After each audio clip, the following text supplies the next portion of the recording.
Hello, my name is Julia Stojanovic. Today we will revisit some of the key concepts from the course, reinforcing the idea that technology, including AI, is what we want it to be.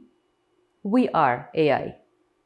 During this course, we pondered several actual and hypothetical uses of AI, including an algorithm that learns to bake, a smart light, a chess-playing AI, a self-driving car, and an automated hiring system.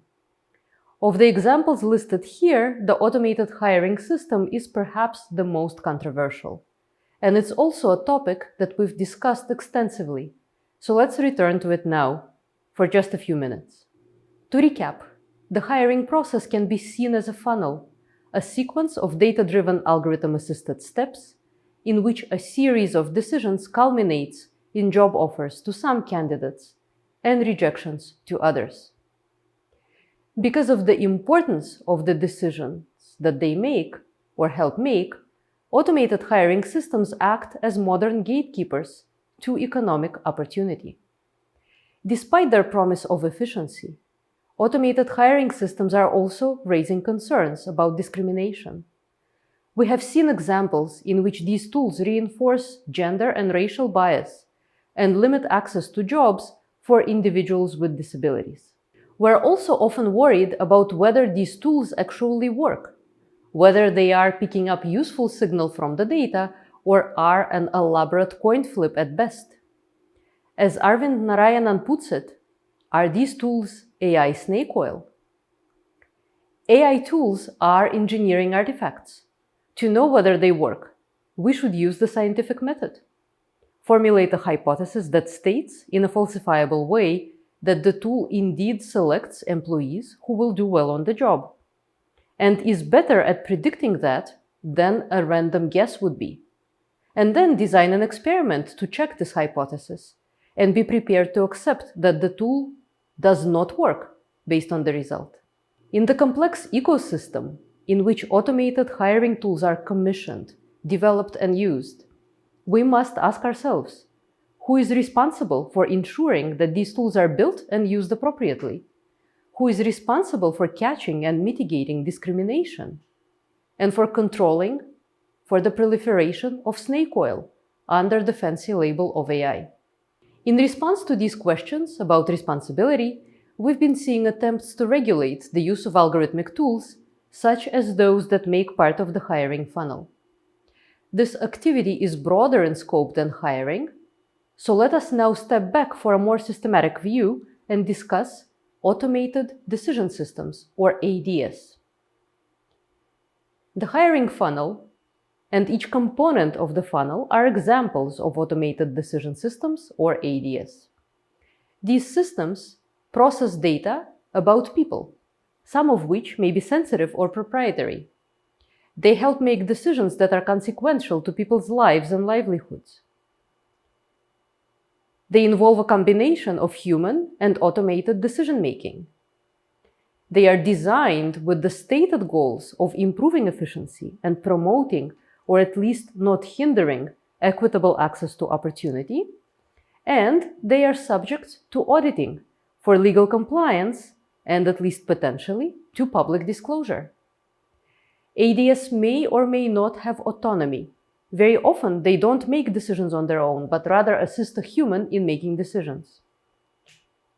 Whether or not ADS are autonomous, they all rely heavily on data. Is a formula in a spreadsheet an ADS? Perhaps. Depends on its context of use. Is an automated hiring tool an ADS? Definitely so. But is a calculator an ADS? The answer is no. How might we go about regulating automated decision systems? And should we even attempt to? While the predominant statement in the industry is still that regulation will stifle innovation, industry alone doesn't get to decide.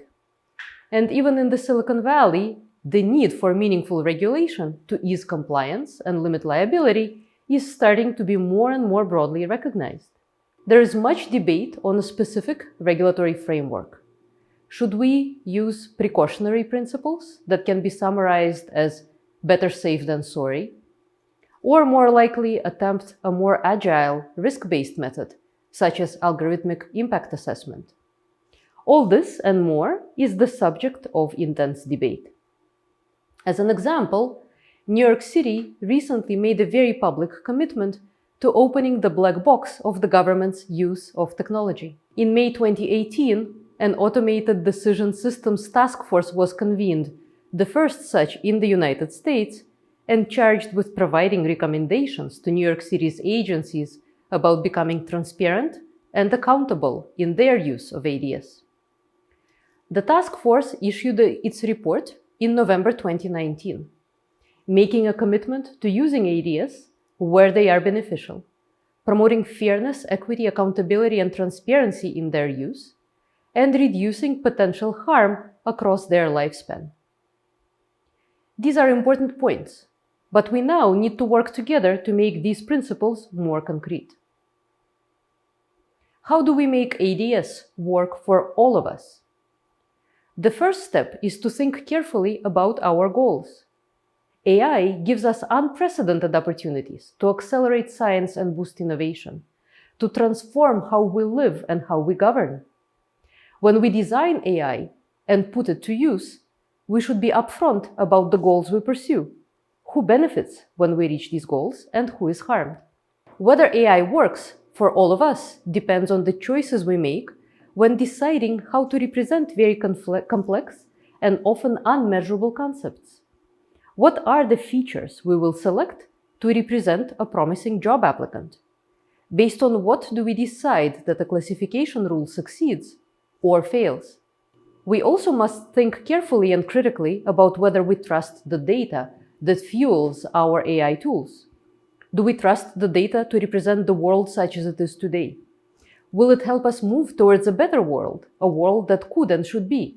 Or will it simply lock us in a loop where the future repeats the past? How can we use technology to make society better?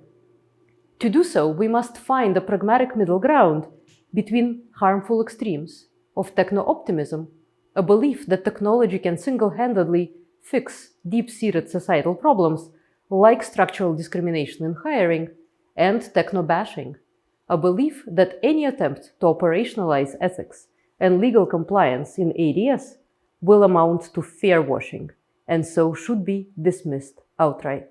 To make progress, we all need to step outside our comfort zone. We need to take it upon ourselves to make the decisions made during the design, use, and oversight of AI our decisions.